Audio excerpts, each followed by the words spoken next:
और इसी बीच बड़ी अपडेट यह है कि कांग्रेस संसदीय दल की बैठक में सोनिया गांधी ने चीन के अतिक्रमण पर चिंता जताई है। सोनिया गांधी ने कहा कि चीन पर सरकार चुप है और इस पर चर्चा नहीं कर रही है। जनता और संसद वहां के वास्तविक हालात जानने में असमर्थ है। ये बड़ी खबर इस वक्त की, जहां एक और दोनों सदनों में कांग्रेस के सांसद लगातार हंगामा कर रहे हैं, वॉकआउट किया जा रहा है। अब कांग्रेस संसदीय दल की बैठक में सोनिया गांधी ने चीन के अतिक्रमण पर चिंता जताई है। सोनिया गांधी ने कहा कि चीन पर सरकार चुप है और इस पर चर्चा नहीं कर रही। जनता और संसद वहां के वास्तविक हालात जानने में असमर्थ है। आपको लगातार जी न्यूज बता रहा है कि कांग्रेस लगातार सरकार से ये मांग कर रही है कि प्रधानमंत्री इस पर चर्चा करे, सदन में वो इस पर बयान दे। गृह मंत्री अमित शाह हालांकि साफ कर चुके हैं कि 1 इंच जमीन नहीं दी जाएगी, उन्होंने ये बयान दिया। रक्षा मंत्री राजनाथ सिंह दोनों सदनों में इस पर बयान दे चुके हैं। कांग्रेस लगातार लेकिन विरोध कर रही है। मेरे दो ये अपने गांव से ही बिजनेस करके 100 करोड़ से भी ज्यादा का बिजनेस करते हैं। क्या आपको भी गांव से ही बिजनेस करना है? तो फ्रीडम ऐप को अभी डाउनलोड कीजिए। योगी हमारे साथ जुड़ चुके हैं, रविंद्र कुमार और रवि त्रिपाठी। रवि, ये बहुत बड़ा बयान सोनिया गांधी का, उनका साफ तौर पर ये कहना कि जनता और संसद में किसी भी तरह से कुछ भी स्पष्टता नहीं है इस मसले पर। बिल्कुल बिल्कुल, देखिए सोनिया गांधी का पूरा स्टेटमेंट आप अगर देखें तो वो बार बार सरकार को अटैक कर रही हैं कि सरकार किसी भी मुद्दे पर चर्चा नहीं होने दे रही है संसद में। खासतौर पे चीन का मुद्दा उन्होंने कहा है कि जिस तरह से चीन बॉर्डर पे इंकर्जन कर रहा है, उस मुद्दे पर सरकार संसद में बहस होने को तैयार नहीं है और इस वजह से तैयार नहीं है कि जनता के सामने असलियत लाना नहीं चाहती है कि वहाँ ग्राउंड सिचुएशन क्या है। इस बात को कहीं ना कहीं सरकार छुपाना चाहती है, इस वजह से सरकार चर्चा से भाग रही है। चूंकि आप जान रही है कि लगातार हर रोज कांग्रेस पार्टी की तरफ से नोटिस दिया जाता है और खास तौर पे स्थगन प्रस्ताव का नोटिस दिया जाता है, चाहे राज्यसभा हो या लोकसभा हो। और जिस दिन तवांग की घटना हुई उस दिन से ही लगातार नोटिस दिया जा रहा है इस पर चर्चा की मांग को लेकर। हालांकि सरकार ने स्टेटमेंट दिया, उस दिन राजनाथ सिंह का स्टेटमेंट आया, उसके बाद आपने देखा कि उससे ठीक पहले गृह मंत्री का स्टेटमेंट आया और जिस तरह से कांग्रेस को कटघरे में खड़ा किया गया। बावजूद इसके कांग्रेस लगातार चीन के मुद्दे को उठा रही है, चाहे राहुल गांधी अपनी जगह पर उठा रहे हैं, चाहे सोनिया गांधी ने सीपीपी की बैठक में उठाया। लगातार कांग्रेस इस मुद्दे को उठाकर ये बताना चाहती है कि चीन के मुद्दे पर सरकार कमजोर है और अपनी कमजोरी को छुपाने के लिए सरकार कहीं ना कहीं इस मुद्दे से पर चर्चा से भाग रही है। रविंद्र, अभी तक सोनिया गांधी ने इस पर कोई बयान नहीं दिया था, लेकिन इस वक्त उनका ये बयान बहुत महत्वपूर्ण है क्योंकि लगातार विपक्ष सरकार को यानी सीधे प्रधानमंत्री पर अटैकिंग मोड में है। आज महात्मा गांधी की मूर्ति के बाद भी वो धरना देने वाले हैं। क्या वो समय आ गया है कि संतुष्ट करना विपक्ष को बहुत जरूरी है सरकार के लिए? देखिए, सरकार का साफ तौर पर कहना है कि जो तवांग में हुआ है उस पर रक्षा मंत्री ने स्टेटमेंट दिया और स्टेटमेंट पर कोई बहस नहीं होती है। और दूसरा बात कि सरकार का ये भी कहना है कि ये डिप्लोमेसी से जुड़ा हुआ है, भारतीय सुरक्षा से जुड़ा हुआ मसला है, इसको बहुत ज़्यादा रिवील नहीं किया जा सकता है क्योंकि बॉर्डर इशू है, चीन एक सेंसिटिव मसला है। तो कहीं ना कहीं सरकार ये सरकार का ये तर्क है। और जहाँ तक बहस की बात है तो साफ तौर पर कहना है कि हमने स्टेटमेंट दे दिया, आप उससे संतुष्ट नहीं, लेकिन पूरा देश संतुष्ट है। जब गृह मंत्री कह रहे हैं कि 1 इंच जमीन नहीं दिया गया है, सैनिकों पर भरोसा करिए, सेना पर भरोसा करिए। और यही बात कांग्रेस को लग रहा है कि सरकार कहीं ना कहीं कोई चीज़ छिपा रही है और उसकी रणनीति साहब पहले राहुल गांधी ने उठाया, फिर मल्लिकार्जुन खड़गे ने सदन के अंदर सदन के बाहर, और आज जब ये माना जा रहा है कि जो बीएससी में फैसला हुआ 23 तारीख को संसद का ये शीतकालीन सत्र का हो सकता है 17वां हो जाए, इसलिए 2 दिन पहले आज सोनिया गांधी ने इस मसले को उठाया, प्रोटेस्ट किया गया पूरा 12 दलों के विपक्षी दलों द्वारा। तो कहीं ना कहीं सरकार और विपक्ष के बीच में एक तनातनी चल रही है चीन को लेकर, जिससे कि आने वाले दिनों में चाहे कर्नाटक हो या कहीं और जो चुनाव हो उस पर चीन मसले पर विपक्ष सरकार को घेरे और सरकार अपनी तरफ से सफाई दे रही है कि 1 इंच भूमि भी हमने चीन को नहीं दिया है, तो फिर इस पर बहस क्यों?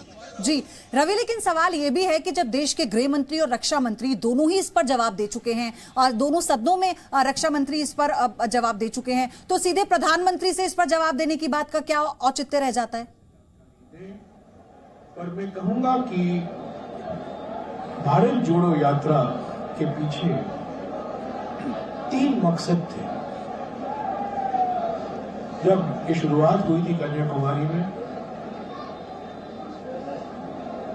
2023 या 2024 के चुनाव से भारत जोड़ो यात्रा का कोई लेना देना नहीं है। ये चुनाव जीतो यात्रा नहीं है, ये चुनाव जिताओ यात्रा भी नहीं है। यात्रा उदयपुर संकल्प, जो उदयपुर चिंतन शिविर में उसके बाद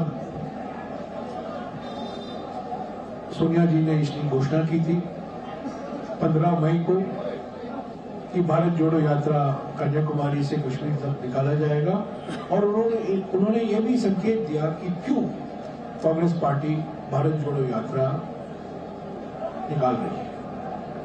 पहला मकसद ये है, और क्योंकि मैं कहना चाहता हूं, क्योंकि ये सवाल बार बार हमें पूछा जाता है और राहुल जी से पूछा जाता है, भारत को कोई तोड़ नहीं रहा है कि पर क्यों आप भारत जोड़ो यात्रा में निकले।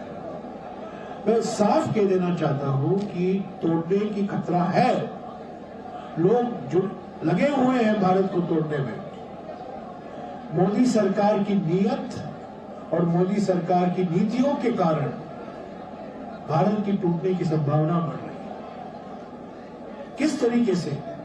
पहला, आर्थिक विषमताएं बढ़ रही हैं, महंगाई, बेरोजगारी, गलत तरीके से लगाया हुआ GST, concentration of economic power, हम दो हमारे दो, एक या दो पूंजीपतियों का कंट्रोल सारी अर्थव्यवस्था पर। तो आर्थिक विषमताएं बढ़ रही हैं और इससे भारत की टूटने की संभावना भी बढ़ रही है।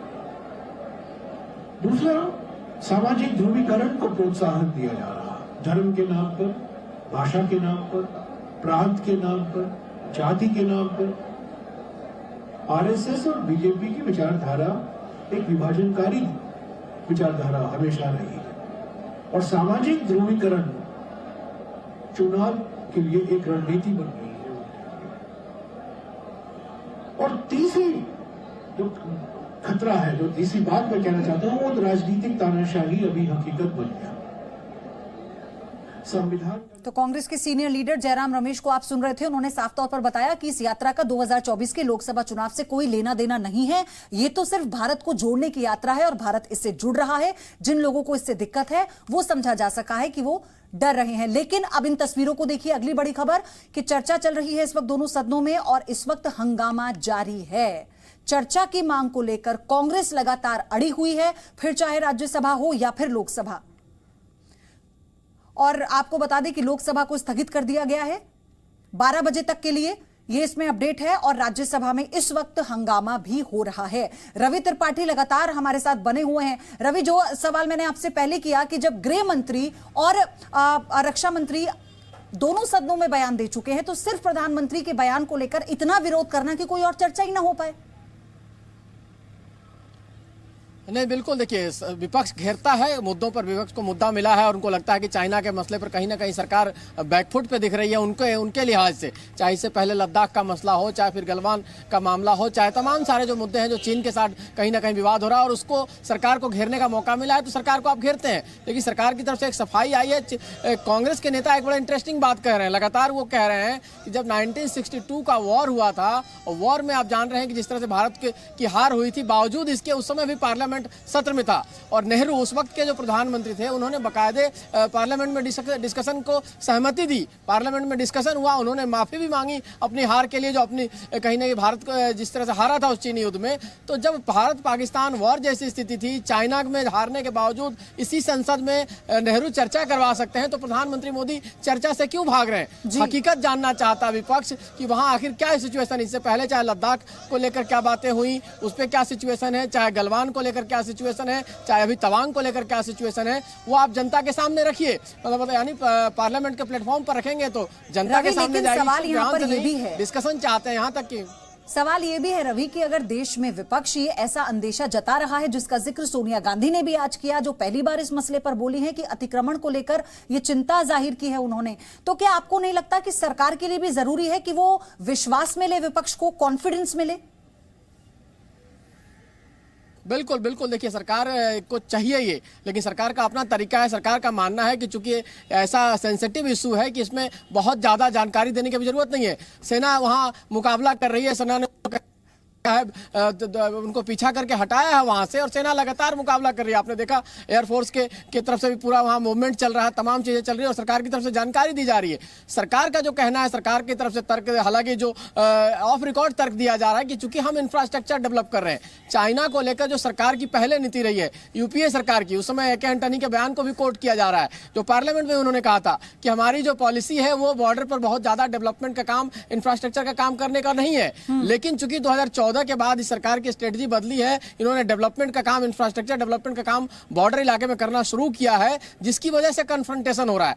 हालांकि सरकार ये ऑफ रिकॉर्ड कह रही है, ऑन रिकॉर्ड भी ये बातें संसद में हो सकती है। तो कांग्रेस पार्टी हो चाहे विपक्ष हो, वो चाहेगा कि सरकार किसी मुद्दे पर अगर घिर रही है उसको घेरा जाए। आपने देखा कि जिस तरह से सर्जिकल स्ट्राइक पर सवाल खड़ा किया गया, हालांकि सरकार को उसका फायदा हुआ उस मुद्दे पर। कहीं ना कहीं लोगों का इमोशन का ध्यान कांग्रेस को रखना पड़ेगा। एयर स्ट्राइक को लेकर आपने सवाल खड़ा किया, पाकिस्तान को लेकर, उस पर भी सरकार को फायदा हो, क्योंकि पब्लिक का जो इमोशन होता है, पाकिस्तान हो या चीन हो, उसको लेकर सरकार के साथ होता है, वो विपक्ष के साथ या बने रहिए। मैं फिर से आपके पास आऊंगी रविंद्र, लेकिन जिस बात का हम जिक्र कर रहे हैं, क्या वाकई ऐसा है कि ये मुद्दा विपक्ष को दिया जा रहा है? क्या इस पर एक सार्थक चर्चा हो सकती है? और सबसे बड़ी बात यह कि विपक्ष को भी ये पता होना चाहिए कि विदेश नीति पब्लिक फोरम पर तो डिस्कस नहीं हो सकती। बिल्कुल बिल्कुल, आप देखिए कि अगर सदन में चर्चा होती है, बहस होती है, तो सदन एक ऐसा पवित्र जगह है जहां पर आपको हर फैक्ट रखना पड़ेगा और आपको एक शब्द भी इधर उधर नहीं बोलना पड़ेगा। तो कहीं ना कहीं ये इतनी सेंसिटिव है, सुरक्षा का मसला है। आप जैसा कि रवि बता रहे थे, और जो फैक्ट भी है कि हम जो 2014 से बाद जो इंफ्रास्ट्रक्चर डेवलप कर रहे हैं, जो हमने जो सिक्योरिटी डेवलप वहाँ पर डिप्लॉय किया है, इन सब का खुलासा अगर होता है तो जाहिर सी बात है इसका फायदा किसको होगा? चीन को होगा। और यही सरकार और बीजेपी के नेता कर रहे हैं कि राहुल गांधी हो या आज सोनिया गांधी या मल्लिकार्जुन खड़गे कांग्रेस, ये किसकी भाषा बोल रहे हैं? किसको फायदा पहुंचाना चाहते हैं इस बहस के जरिए? क्या वो चीन की बात करना चाहते हैं, चीन को फायदा पहुंचाना चाहते हैं? और यही सियासत हो रही है कि हम सरकार कर रही है कि इस पर सुरक्षा का मसला हम बहस नहीं करना चाहते। जो फैक्ट है रक्षा मंत्री ने रख दिया, विपक्ष इस पर अड़ा हुआ है कि कमजोर कड़ी है, इस पर प्रहार किया जाए और इसका सियासी फायदा उठाया जाए। लेकिन हकीकत में ये डिप्लोमेसी और सिक्योरिटी का मसला है, बॉर्डर मसला है। ये पाकिस्तान नहीं जहां टेरर की बात होती है, ये चाइना है जो 1962 उससे पहले से इंकर्जन कर रहा है और हम बहुत से अपनी भूमि को वापस लेने की कोशिश कर रहे हैं। ऐसे में सेंसिटिव बातें को खुलासा अगर होता है संसद में, सार्वजनिक होता है, तो इससे फायदा चीन को होगा। और यही बात बीजेपी कर रही है। क्या राहुल गांधी चीन को फायदा पहुंचाना चाहते हैं? बिल्कुल, और ये समझना होगा कि अंतर्राष्ट्रीय सुरक्षा का मसला है, कोई चुनावी मुद्दा नहीं है जिसे पब्लिक के बीच में या फिर विरोध दर्ज कर इस तरह से चर्चा के लिए मांग की जा सके। धन्यवाद आप दोनों का। यहाँ रुक रहे हैं छोटे से ब्रेक के लिए। आप देखते रहिए जी न्यूज। ये अपने गांव से ही बिजनेस करके 100 करोड़ से भी ज्यादा का बिजनेस करते हैं। क्या आपको भी गांव से ही बिजनेस करना है? तो फ्रीडम ऐप को अभी डाउनलोड कीजिए।